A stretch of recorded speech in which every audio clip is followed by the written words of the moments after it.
اسماعیل میرٹھی ایک شاعر ہیں، ان کی ہماری کتابوں میں ہم نے پڑھا ہوگا۔ اسماعیل میرٹھی میرٹھ کے تھے، یہ مرزا اسد اللہ خان غالب کے شاگرد تھے، بڑے زبردست دمنگ شاعر، ادیب، مصنف، کئی کتابوں کے۔ انہوں نے اپنا ایک واقعہ لکھا، کہنے لگا میں قافیہ پڑھتا تھا تو پڑھتے ہوئے مکتب سے آ رہا تھا واپس، ایک بابا جی ملے اور مجھ سے کہنے لگے کتابیں ہیں تیرے پاس؟ اس نے کہا ہیں۔ کہنے لگے تیرا لباس پرانا کیوں ہے؟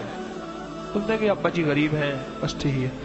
کہنے لے پھر تجھے میں ایک عمل بتاتا ہوں، روز 1 روپیہ ملے گا، اور اس دور کا 1 روپیہ آج کا میرے خیال میں کوئی 10,000 20,000 روپے سے زیادہ ہوگا، بلکہ روز کا روپیہ ملے گا۔ یہ پڑھ کے ایک ربائی بتائی 4 کی، یہ پڑھ کے سو جا تجھے روز 1 روپیہ ملے گا۔ کہنے لگا میں پڑھ کے سو گیا، بابا جی چلے گئے، مجھے روز روپیہ ملنے لگا۔ تو کہنے لگے میں نے کہا کمال کی بات ہے، میں نے اپنے والد کو بتایا، والد کہنے لگے بیٹا مجھے ہی بتا دے۔ میں نے بتایا، والد کو ملنے لگ گیا۔ پھر اماں کہنے لگی بیٹا مجھے ہی بتا دے، اماں کو بتا دے، معاملہ ختم ہو گیا۔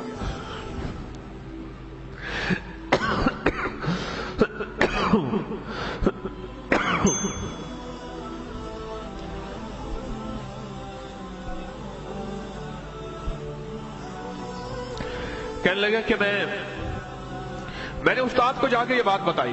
کہنے لگا پاگل تو اس کی بات کرتا ہے، کریمہ میں بخشائے برحال ماں کہ ہستم اسیر کمند ہوا ندار غیرست فریاد رس تو یا سیارہ خطا بشک بس۔ یہ پڑھ کے سو جا، 5 روپے روز ملیں گے۔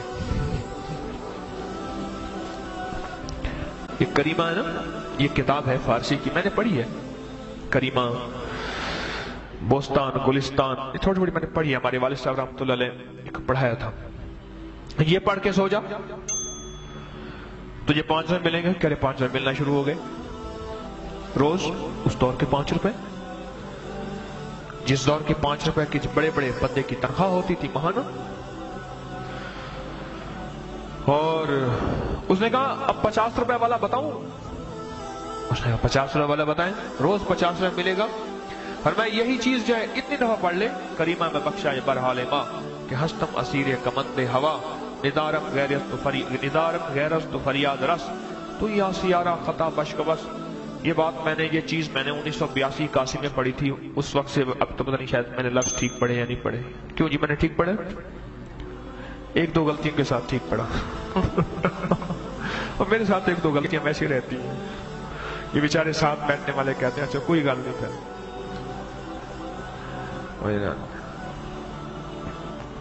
وہ کہتے ہیں یہ معذورین کی لسٹ میں سے ہے، چلو جانے دو، مرفوع القلم ہے، اس کے ساتھ کچھ رخصتیں ہیں۔ کہنے لگے یہ پڑھ لے، کہنا میں نے پڑھنا شروع کر دیا، مجھے 50 روپے ملنا شروع ہو گئے۔ اندھے کی دنیا ہے، سمجھ تو نہیں آتی پر واقعی ہو جاتا ہے۔ میرے استاد جو مجھے پڑھاتے تھے ان کا نام استاد رحیم بخش صاحب تھا، دارالعلوم کے پرانے بزرگ میں سے تھے، وہ پیلے رنگ کا مخصوص اکابر والا رومال پہنتے تھے، استاد رحیم بخش صاحب ان کا نام تھا۔ ایک دفعہ فرمانے لگے پڑھاتے ہوئے یہ بات، یہی کریمہ کے بارے میں، فرمایا کہ بھائی یہ جو تم پڑھ لو، اگر یہی کچھ بھی نہ روٹی ملے نا، لوگ کہتے ہیں پڑھو گے کیا ملے گا، یہی شعر پڑھتے رہنا، اسی میں روٹی بھی ہے، رزق بھی ہے، اسی میں برکت بھی ہے۔ فرمایا میں جس وقت جتنی ضرورت جس دن ہوتی ہے میں یہ شعر پڑھنا شروع کر دیتا ہوں، اللہ اس دن مجھے اتنے پیسے دے دیتا ہے۔ میرے استاد ان کا نام رحیم بخش صاحب رحمۃ اللہ علیہ، بوڑھے فوت ہو گئے کب کے، اسی 81 82 میں اسی میں ہی فوت ہو گئے تھے، اسی سالوں میں، بہت بوڑھے تھے۔ میرے والد صاحب نے پڑھنے کے لیے بٹھایا تھا کہ ہماری طب کی کتابیں فارسی عربی میں ہوتی ہیں کہ میرے بیٹوں کو کچھ فارسی عربی کی شد بدھ ہو جائے۔